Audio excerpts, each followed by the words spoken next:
Dukhon ini azab yang cerdas.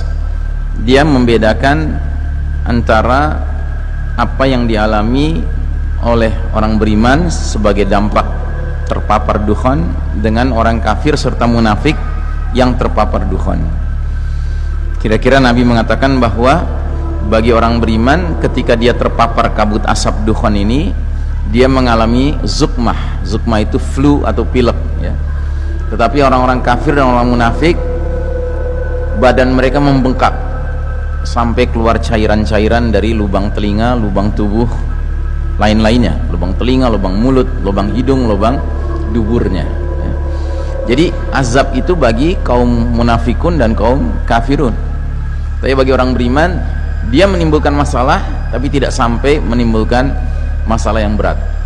Kita bersangka baik kepada Allah Ta'ala bahwa justru ketika dukhon datang dengan segala ikutannya, itu merupakan tanda awal bahwa Allah Ta'ala akan mendatangkan nasrun min indillah, pertolongan dari Allah Ta'ala. Allah akan memberlakukan kembali sunnatullahnya, yaitu sunnah tadawul, sunnah pergiliran, yang mana giliran orang-orang kafir yang selama ini memimpin dunia, Allah cabut haknya, digantikan dengan orang beriman ya. Karena orang kafir telah diberikan kesempatan memimpin, ternyata yang mereka timbulkan hanya kegelapan dan kezaliman di muka bumi ini. Ad-Dukhan dikatakan oleh Allah dalam surat Ad-Dukhan di ayat ke-11-nya, yaghshan nas, meliputi semua manusia, wa hadza adzabun alim, ini azab yang pedih ya. Tapi alhamdulillah dalam hadis kata Nabi, azab ini cerdas. Ad-Dukhan membuat orang beriman seperti kena flu, sedangkan ad-dukhan membuat orang kafir membengkak tubuhnya sampai keluar cairan dari kedua telinganya. Kata Ali bin Abi Thalib, lalu asap itu akan menghembus orang kafir sampai binasa. Kalau kata anaknya Umar bin Khattab, asap itu akan masuk ke telinga orang kafir dan munafik sampai kepala mereka dirasakan seperti kepala hewan yang terpanggang. Jadi yang jelas tersiksa adalah kaum kafir dan kaum munafikun. Jadi babak mulkan Jabrian ini, di mana sistem Dajjal menggurita secara mendunia, telah melahirkan peradaban manusia yang mempertontonkan kesombongan, kemungkaran, kemaksiatan, kezaliman, kesyirikan, kemunafikan, kekufuran yang luar biasa terhadap Allah Rabbul Alamin. Ketika Allah menilai bahwa peradaban ini sudah melampaui batas tokoh, maka Allah pasti mendatangkan azab yang berskala dunia. Ya, bayangkan saja, dulu di zaman Nabi Lut alaihissalam, LGBT dipraktekkan di 7 kota, semuanya di satu negeri namanya Sodom. Sedangkan hari ini Pak, LGBT sudah dihalalkan hukumnya ya, pernikahan sejenis kelamin sudah halal hukumnya di 23 negara di seluruh dunia Pak. 23 negara terpencar-pencar, Kanada, Amerika Utara, Eropa, Afrika Selatan, Australia, Selandia Baru. Belum lagi negeri-negeri Asia yang sedang ngantri jadwal di parlemennya membicarakan tentang LGBT. Taiwan, Hong Kong, ya kan, itu semua tuh menanti saja. Bayangkan Pak, kayak apa azab Allah ya. Nah, jadi dukhon ini harus kita yakini ya, bahwasanya dia adalah makar Allah.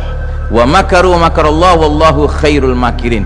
Orang-orang kafir membuat tipu daya sistem Dajjal ini, tetapi Allah akan balas tipu daya mereka dengan mendatangkan dukhon dengan segala perangkat-perangkatnya. Jadi badai fitnah dukhon dan fenomena alam lainnya ternyata justru membawa kepada kondisi yang mengisyaratkan bahwa Allah Ta'ala akan segera menggilir kembali kepemimpinan dunia kepada kaum beriman sesudah kaum kafir berjaya namun memanfaatkannya untuk menebar kegelapan dan kezaliman. Jadi ayat ini akan berlaku lagi, cuman arah panahnya bukan ke bawah. Kalau kemarin arah panahnya ke bawah dari babak ketiga ke babak keempat, nanti kita berpindah dari babak keempat ke babak kelima ke atas Pak ya. Dan saya termasuk orang yang bersangka baik melihat kelakuan umat manusia yang makin hari makin layak diazab. Kelihatannya datangnya dukhon nggak lama lagi Pak gitu. Cuma jangan karena alasan itu kita malam-malam sholat tahajud berdoa, ya Allah segerakan datang dukhon, bukan begitu ya kan. Jangan kita mengharapkan fitnah, jangan. Tetapi yang pasti kalau itu terjadi, kita harus menjadi orang beriman yang cerdas ya, yang melihat apa yang ada di baliknya. Nah, jadi saudaraku rahimakumullah, hakikatnya perpindahan kita dari babak keempat di mana kita hidup sekarang menuju babak kelima penuh kejayaan nanti harus melewati masa transisi yang memang penuh ujian, penuh tantangan, penuh kesulitan. Akan ada hantaman keras dari langit, akan ada azab dukhan, akan ada pembenaman bumi di timur, di barat, akan ada peperangan dipimpin Al-Mahdi, akan ada yang namanya kita menghadapi Dajjal, bahkan menghadapi Ya'juj wa Ma'juj. Dan ini semua kaedahnya adalah inna ma'al usri yusron, sesungguhnya bersama kesulitan ada kemudahan. Ada satu yang saya lupa sebut, akan terjadi shutdown of modern technology. Nah, ini penting saya garis bawahi. Karena apa? Karena sebagian besar kita sudah terlalu nyaman dengan teknologi canggih, padahal justru teknologi canggih inilah andalan utama sistem Dajjal ini. Kalau dia hancur Pak, teknologi canggih, dia tidak bisa berlaku di mana-mana sama sekali, dan itu menguntungkan bagi kita, kata Syekh Mubayyad.